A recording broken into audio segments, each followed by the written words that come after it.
সুপ্রিয় দর্শক শ্রোতা, আসসালামু আলাইকুম ওয়া রাহমাতুল্লাহি ওয়া বারাকাতুহু। আষাঢ় ও শ্রাবণ 2 মাস ব্যাপী কর্মসূচি অংশবিশেষ আমরা আজকে এমন জনের কাছে আসলাম, আমাদের এই এলাকার বরণ একজন মানুষ ডাক্তার মোহাম্মদ তেমরুল সাহেবের কাছে। উনি অনেক ব্যস্ততা, একেবারে চেম্বারেতে চলে আসলাম। যে এই কারণে আসলাম, আমার কথা হয়তো কেউ তেমন শুনবে না, ওনার কথা শুনবে, যেটা সত্য। এই ফতেহাত বৃক্ষরোপণ সমিতি থেকে আমরা 2 মাস কর্মসূচি শুরু করছি। আমরা তেন গোটা বছরে প্রোগ্রাম করি। এই 2 মাসেতে আমরা এই অনুষ্ঠান উদ্বোধন করেছিলেন এই আলহাজ চৌধুরী মোহাম্মদ জসিম সাহেব। এই দ্বিতীয় অধিবেশন উদ্বোধন করেছিলেন মোহাম্মদ এই আপনার আলিয়া চৌধুরী সুযোগ্য পুত্র অ্যাডভোকেট মিন্টু সাহেব। এরপরে এই অনুষ্ঠান সমাপ্তি ঘোষণা করবেন বিশিষ্ট রাজনীতিবিদ রফিকুল ইসলাম রফিক ভাই।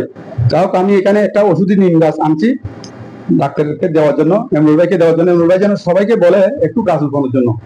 খালি এটা হচ্ছে ডাক্তারের কাছে ডাক্তারের আসতে হবে, কিন্তু প্রাথমিক চিকিৎসা আমরা গাছের পাতা দিয়ে করা যায়, তাই না ভাই?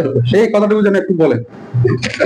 একটা গাছ একটা মানুষের বন্ধু, এবং একটা মানুষের জীবনের প্রতিটি ক্ষেত্রে এই গাছের প্রয়োজনীয়তা রয়েছে। আমি যেদিন জন্মগ্রহণ করছি সেদিন গাছের প্রয়োজন ছিল, আর যেদিন মৃত্যুবরণ করবো সেদিন আমাকে কাঠের উপর নিয়ে ওই কবরস্থানে দিয়ে দিবে গাছ।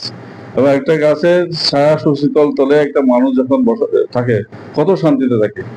আল্লাহ রাসূল বলছেন, একটা মানুষ যদি একটা মৃত্যুর আগে পর্যন্ত যদি সময় থাকে একটা গাছ উপর করে দাও, কারণ এই গাছের থেকে একটা ফল থাকবে, এটা ছায়া থাকবে, অনেক আশীর্বাদ, অক্সিজেন থাকবে, আমাদের সবকিছু থাকবে। একটা মানুষ যখন শান্তি খুঁজে তখন গাছের ছায়া তলে গিয়ে বসে।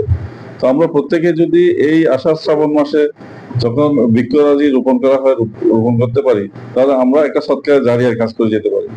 এবং এই গাছগুলো ওষুধের গুণাগুণ অনেক বেশি। একটা নিম গাছ একটা নির্মল বাতাস দেয় আমাদের, নির্মল বাতাস। আজকে দেখেন সবাই মিলে গাছ উজাড় করে দিচ্ছি, সব কেটে দিচ্ছি, কিন্তু আমরা যে একটা গাছ রোপণ করি, আজকে করোনার মতো ভয়াবহ মহামারী আমাদেরকে আসতে পারে না।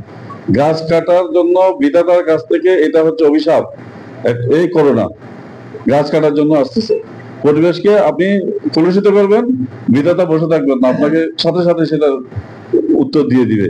উত্তর দিচ্ছে আজকে করোনা নিয়ে অভিশাপ আমরা 2019 সাল থেকে এখনো পর্যন্ত তার রেশ বহন করতেছি। তো আমাদের ছোট ভাই নুরুল হক বাবুল যে কাজটা করতেছে, আমি তার উদ্যোগকে স্বাগত জানাই।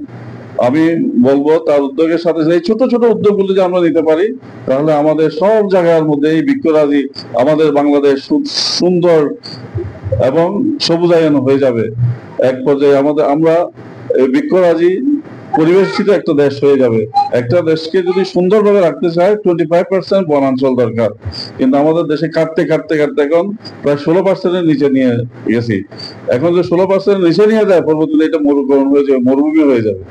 এই মরুভূমি থেকে রক্ষার জন্য আমার ছোট ভাই যে উদ্যোগ নিয়েছে, এই ছোট্ট উদ্যোগগুলো যাতে সবার মাঝে ছড়িয়ে যায়, সবাই যদি একটা করে অন্তত গাছ রোপণ করে, তাহলে আমাদের বাংলাদেশ, আমাদের ছোট্ট এই ফতেহাবাদ গ্রামটা সবুজায়ন হয়ে যাবে। ছোট ছোট গ্রাম 68,000 গ্রাম সবুজায়ন হলে পুরো বাংলাদেশ সবুজায়িত হয়ে যাবে। তো আমরা আশা করবো বাবুলের এই উদ্যোগ যাতে সবার মধ্যে ছড়িয়ে পড়ে, সবাই সচেতন হয়ে সবাই একটা করে গাছ রোপণ করি। আল্লাহ হাফেজ।